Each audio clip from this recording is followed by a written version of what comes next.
ध्येय, दोनों का ध्येय बराबर हो, दोनों एक दूसरे के हित और अनहित को जानते हो, वही रिश्ता होता है संधि का। और यही भाव अगर होता है तो निश्चित इस रिश्ते में बड़ा आनंद बना रहता है, रस बना रहता है। और नंद बाबा और श्री कृष्ण के इस रिश्ते से हमें ये शिक्षा मिलती है कि अगर ऐसा भी रिश्ता है तो उसमें मधुरता होनी चाहिए, उसमें प्रेम होना चाहिए। एक बार प्रेम से बोलिए राधे राधे। आज आए हैं बरसाना वाले, लेकिन एक संत कहते हैं इन सबके साथ में मेरी लाडली जी भी आई है, किशोरी जी भी आई है। बता रहे थे जब बाबा सज धज के आ रहे थे तो लाडली जी मचलने लगी थी, क्योंकि अभी आजकल चलने लगी है रौनक जनक। मैया ने बैड़ी होती है, पुष्प लगाए हैं और पैरों में छोटी छोटी बजने वाली पायल पहनाए हैं, रौनक झुनक पायल बज रही है। अरे लाली मत जाए बेटी, ऐसे ना जाओ करे। किशोरी जी बोली मैं तोतली बानी में मैं जरूर जाऊंगी। और आई हैं, सब बधाई देने में लगे हुए हैं। अब वो छोटी सी जो लाली है वो कन्हैया के पालने को बार बार हिला रही है, पूरे आंगन में घूम रही है। एक संत कहते हैं किशोरी जी नंदलाल को छेड़ रही है। श्री बालकृष्ण खिलखिलाते हैं, मनो प्रसन्न मुद्रा में दिखाई पड़ते हैं। एक संत ने तो बड़ा सुंदर भाव दिया, कहा कि वो लाडली पूरे आंगन में ऐसे घूम रही थी, कभी रसोई निहारती है, कभी आंगन निहारती है, कभी ऊपर देखती है। और मैया यशोदा ने उसको देखा और एकदम से समझ गई ये लाली कौन की है, कहां से आई है, ये तो बड़ी चतुर है, बड़ी समझदार सी लग रही है, कैसी देख रही है। मैया यशोदा ने पूछा है, अरे लाली कौन की है, कहां से आई है, कहा तेरा नाम है, कहा तेरा गांव है। और गोदी में आकर के बैठे, कैसा भाव दिया है। छोटी सी किशोरी, छोटी सी किशोरी मेरे अंगना में डोले रे, छोटी सी किशोरी मेरे अंगना में डोले रे।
राधा राधे मेरा नाम रे हंस के बनावे राधा राधे मेरा नाम रे छोरी सी किशोरी मेरे अंगना में डोले रे छोरी सी किशोरी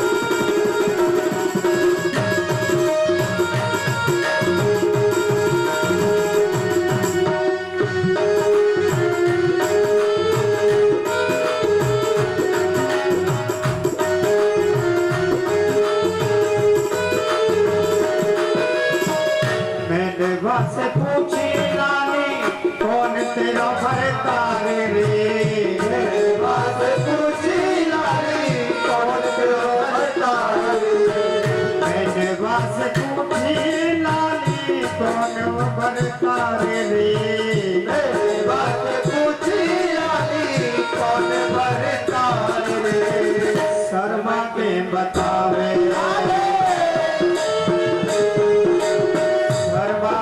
बतावे श्याम सुंदर बरकार रे छोटे से किशोरी मेरे अंगना में डोले रे छोटी से किशोरी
कहते हैं आज नंद जी ने बहुत आनंद मनाया है और श्री बृषभान जी महाराज तो बड़े गदगद हो रहे हैं और दोनों भाई मिले हैं और अपनी पुरानी बातों को ताजा कर रहे हैं।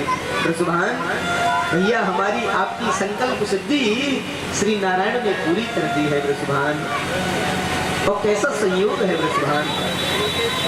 बृषभान कहते हैं नंद जी आप मेरे बरसाना आना। नंद जी बोले अब तो तब ही आएंगे हम बरसाना। हाँ मनो इशारा कर रहे हैं कि कृष्ण विवाह कृष्ण सगाई के समय कैसा भाव प्रकट किया है। उधर यहाँ पर तो महोत्सव उत्सव चल रहा है और उन्हीं के समीप रहते हुए उन्हीं के पास में रहते हुए श्री रोहिणी जी इस उत्सव में सम्मिलित नहीं हुई है, रोहिणी जी शामिल नहीं हुई है, घर में ही रहती है, परिवार में ही रहती है और फिर भी उत्सव में नहीं आई है। नंदरानी को बड़ी चिंता भई है, मेरी देवरानी आई नहीं है मेरी पूजा में, मेरे अनुष्ठान में, मेरे लाला हैवे की खुशी में सब गीत गालियां सब गाई जा रही हैं, लेकिन रोहिणी हमारे ही भवन में रहते हुए इसमें सम्मिलित नहीं होते हैं। बड़ी भारी चिंता। नंद जी आए महल, आपको मालूम है? नंद जी बोले क्या? बोले देखो मुझे लगता है रोहिणी को हमारे लाला हैवे की खुशी ना नहीं लगे, ऐसा लगे कि रोहिणी को हमारे लाला हैवे की खुशी ना आए, जासो वो आई ना आए। नंद बोले चलो हो चल की पूछ तो ले में, कोई गलती है गई हो तो भैया क्षमा करो हमें। लेकिन यहाँ तो दृश्य कुछ और ही है, अलग ही दृश्य है। कहते हैं रोहिणी जी एक झरोखे से नजर डाल करके देख रही हैं, कैसा भाव प्रकट किया है। आचार्य सुखदेव कहते हैं राजा परीक्षित कैसा सुंदर भाव प्रकट किया है। श्री गोखलेश के लिए बड़ा दिव्य भाव लगाया है हृदय से। हृदय में ऐसा भाव है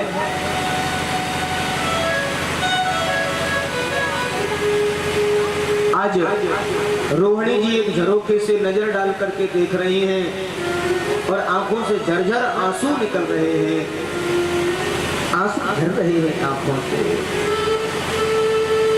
क्यों? रोहिणी विचार करती है ये तो साक्षात परमेश्वर का कार्य है, साक्षात श्री हरि का प्रागट्य है, और हरि का जो प्रागट्य है उसमें कोई भी नियम प्रतिबंध नहीं होता है, क्योंकि प्रेम में नेम नहीं बनाया है। जहाँ प्रेम होता है वहाँ कोई भी नियम लागू नहीं होता है। ऐसा क्यों नहीं आई रोहिणी जी इस महोत्सव में? कोई लड़ाई नहीं, झगड़ा नहीं, मनमुटाव नहीं, फिर क्यों? बोले रोहिणी के जीवन में एक बड़ा संकट है।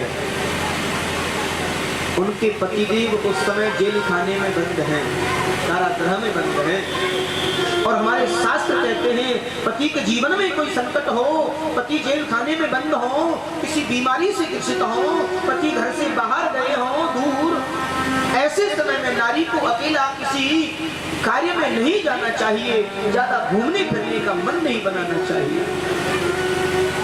ये नारी के लिए संदेश है।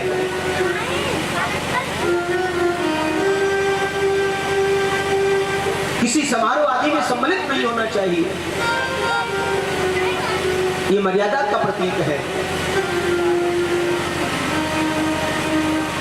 और यहाँ रोहिणी के जीवन में यही सबसे बड़ा संकट है, लेकिन मन में बार बार विचार कर रही हैं, बार बार सोचती हैं, अरे ये सब नियम तो संसार के लिए हैं, संसारी लोगों के लिए हैं, ये तो मेरे ईश्वर का प्रागट्य है, मेरे श्री ठाकुर का प्रागट्य है, यहाँ तो मुझे जाना अनिवार्य रूप से चाहिए। रो रही है। आज यशोदा ने कहा अरे रोहिणी मेरे से कोई गलती है गई हो तो हमको क्षमा कर दो, या सो एक बात अवश्य बताए दो कि आप क्यों नहीं सम्मिलित हुई हैं। एकदम से हृदय से लग के फपक करके रोने लगी हैं। ऐसी बात ना है नंदरानी, मुझको बड़ी खुशी भई है, मैं अपनी खुशी का परिचय कैसे दूं इस हृदय से,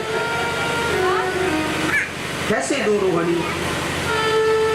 आज रोहिणी को भी महान बताया है। क्यों? क्योंकि भगवान रोहिणी के लिए भी कुछ दिए हैं। मालूम है क्या दिए? जिस दिन भगवान का अवतरण हुआ उस दिन जो नक्षत्र है वो रोहिणी नक्षत्र पड़ा है। रोहिणी च महाभागा नंद गोपाल नंदिता विचरद दिव्यावास सकंठाभरण भूषिता।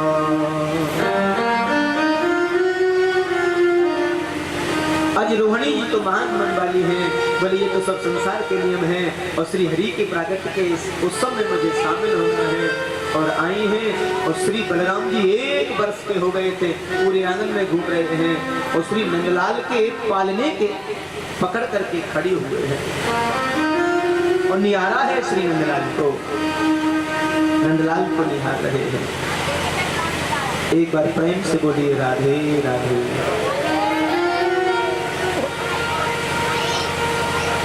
देखो कितनी सेवा चल रही है, मुझे लगता है 4थी बार ठंडा चल रहा है और कैसे कंजूस हैं। अरे कम से कम सेवा के लिए ही बोल दिया करो क्या। राधे राधे।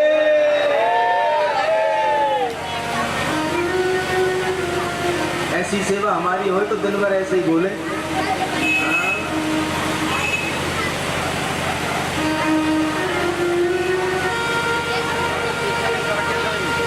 आज रोहिणी जी आई हैं और श्री बलराम जी पधारे। बोलिए श्री दाऊ जी महाराज की जय हो।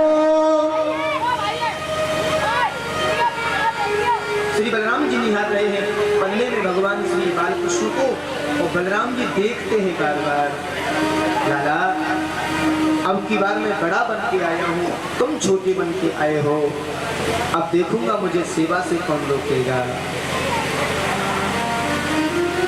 एक बात अवश्य है, कभी कभी बड़े भाई को छोटे भाई पर इतना स्नेह होता है कि किसी भी बड़े से बड़े विषय के निर्णय लेने में वो सभी बातें छोटे पर छोड़ देगा। भैया इस मामले में छोटे से बात करूंगा, इतना स्नेह होता है भाई के प्रति। और यहाँ भी ऐसा ही हुआ है, क्योंकि बलराम जी थोड़ा शांत मन है और कृष्ण जो है बड़े चतुर हैं, बड़े प्रवीण हैं। किसी भी बात को एक पलक झपकते हल कर देते हैं। बलराम जी बोले लाला अब जो इधर उधर की मामले की बातें वो तुम्हें देखनी है, हाँ मैं तो अन्य व्यवस्थाओं को देख सकूंगा। कोई भी निर्णय लेना हो, कहीं भी जाना हो, भैया लाल जी को पूछ लो। अरे बलराम जी आप हाँ बड़े जरूर हैं, लेकिन मेरा लाल जी है ना वही समझता है व्यवस्था है। हाँ कनुआ जो है कहते हैं आज बलराम जी को निहार रहे हैं श्री ठाकुर जी। हाँ एक बात अवश्य है, श्री ठाकुर जी को भी अगर परिचय मिला है तो श्री बलराम जी के माध्यम से मिला है। ये जरूर बलराम को बड़े होने का एक पद मिला है। क्यों? क्योंकि कभी जब ठाकुर जी किसी के घर में ऊधम करके आते थे, क्योंकि ठाकुर जी की आदत कुछ ऐसी थी, किसी का हुक्का कहीं रखा हुआ है, चिलम उठाई दूसरे के घर रख दी, उनका हुक्का उनके यहाँ, उनका हुक्का उनके यहाँ। ये कौन कर गया? अरे आयो होगा मुई। बोले कौन? अरे भैया और कोई भैया दाऊ जी को भैया आजकल बड़े उधम कर है। हाँ श्री ठाकुर जी का कोई नाम नहीं लेता है, कोई ब्रजांगना ब्रजवासी कोई नाम नहीं लेता है श्री ठाकुर जी का। कहते हैं काफी समय तक तो कई लोग ठाकुर जी के नाम को ही नहीं जानते थे। उधम किया, कौन कर गया? बोले कर गया होगा दाऊ जी का भैया। हाँ तो श्री ठाकुर जी को भी अगर परिचय मिला है तो श्री बलराम जी के नाम से मिला है। इसलिए संत के एक संत जो श्री प्रिया शरणदास जी महाराज भजन गुनगुनाते थे। कौन सा? दाऊ जी को भैया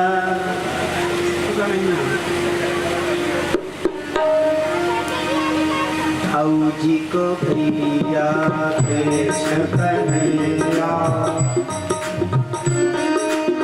दाऊ जी को भैया कृष्ण कन्हैया, दाऊ जी को भैया कृष्ण कन्हैया, दाऊ जी को भैया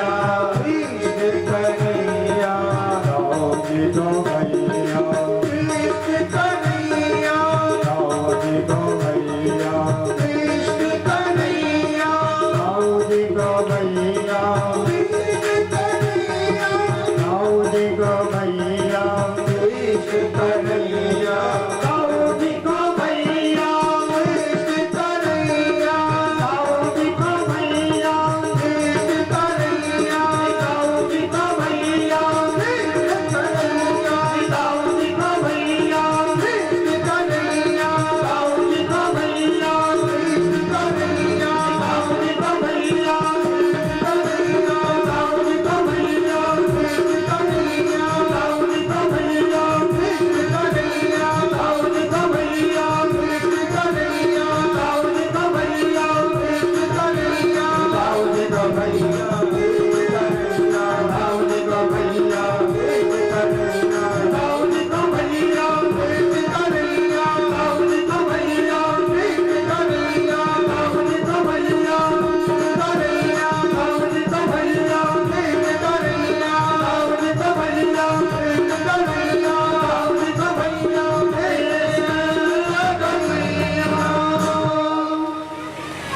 दाऊ जी महाराज की जय। दाऊ दयाल ब्रज के रखवारे। श्री दाऊ दादा को ब्रज का रखवाला बताया है। आचार्य सुखदेव कहते हैं दोनों भाइयों में कितना प्रेम स्नेह था। दाऊ जी को कभी कभी आदत थी शंकर भगवान की प्रसादी लेते थे थोड़ी सी, क्योंकि आज भी उनका भोग नियमित लगता है। हाँ। दाऊ दादा का जो भोग है वो आज भी उसी का लगता है। तो जब छोटे छोटे थे तो एक दिन क्या हुआ, ब्रह्मांड घाट पर श्री लाल जी गए हुए थे। तो खेल खेल में ब्रह्मांड घाट की जो मिट्टी थी वो चिकनी थी, बड़ी सुंदर, बड़ी दिव्य।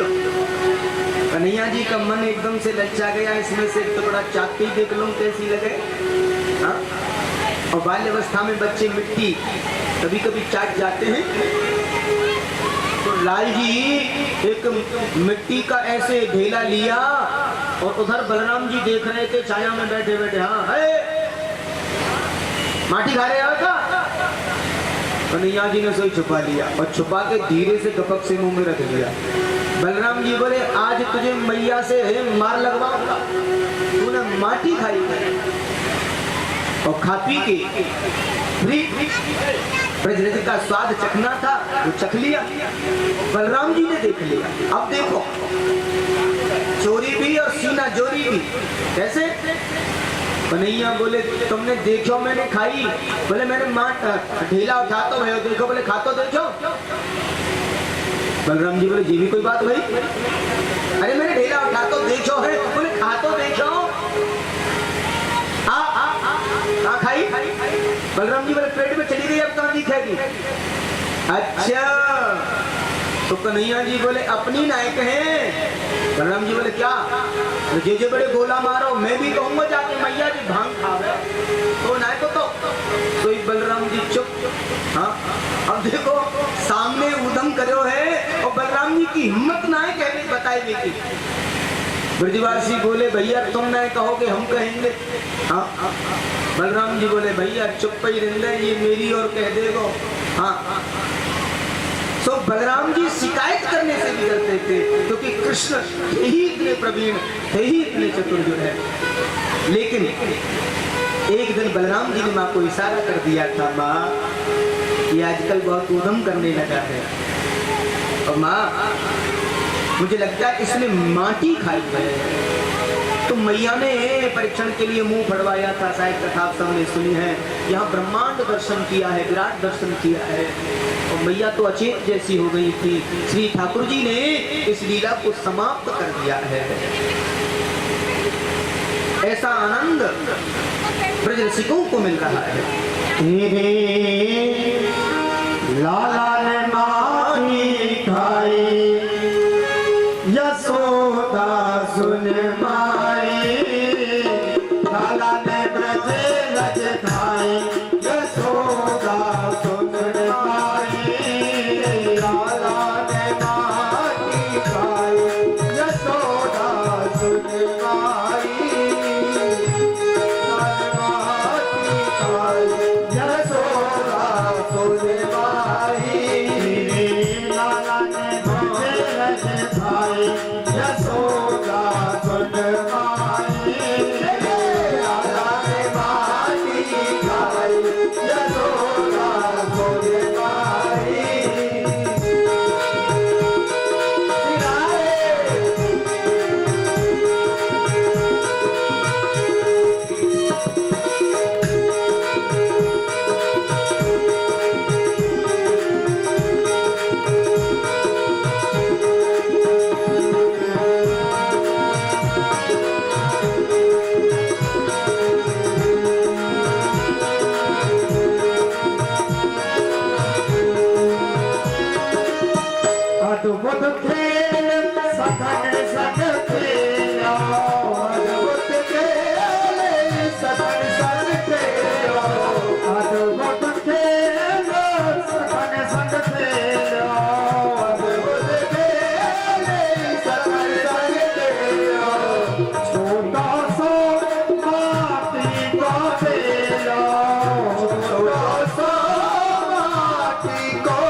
साथ यार में जाए में काला ना भाई यशोदा सुन माई आए माई खाई यशोदा सुन माई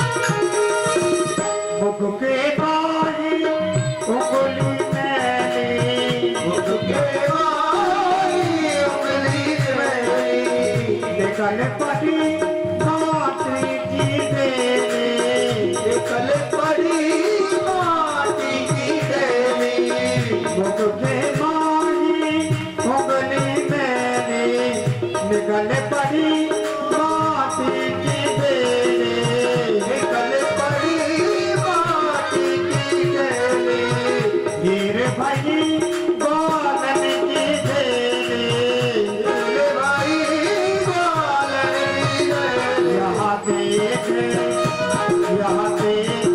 लोग लो भाई यशोदा सुन माई आया के माटी खाई यशोदा सुन माई लाला ने ब्रज रज खाई यशोदा सुन माई लाला ने ब्रज रज खाई यशोदा सुन माई लाला ने माटी खाई यशोदा सुन माई लाला ने माटी खाई यशोदा सुन माई लाला ने ब्रज रज खाई यशोदा सुन माई लाला ने ब्रज रज खाई यशोदा सुन माई लाला ने ब्रज रज खाई यशोदा सुन माई लाला ने ब्रज रज खाई यशोदा सुन माई